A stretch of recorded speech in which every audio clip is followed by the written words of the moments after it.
Mankato Area Public Schools has teamed up with the DNR to give students a real-world biology lesson. For the past 4 years, 10th grade biology students from both Mankato East and West have taken a trip to Minneopa State Park to get a hands-on biology lesson on our local natural resources. More than 500 local students take the trip each year, and their teachers say that it's a good opportunity to get out of the classroom and engage with the world around them. It's one of their favorite ways to start each new school year.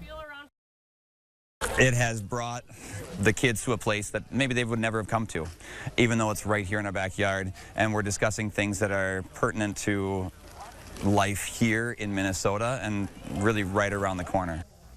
It also gives students a chance to meet volunteers and professionals who work for the park and in similar fields, potentially kick-starting their own careers.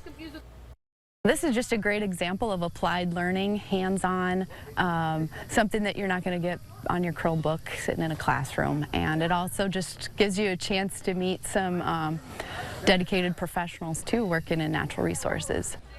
The effort is also organized in part by MSU Mankato. College students even lead some of the lessons as a building block to careers of their own.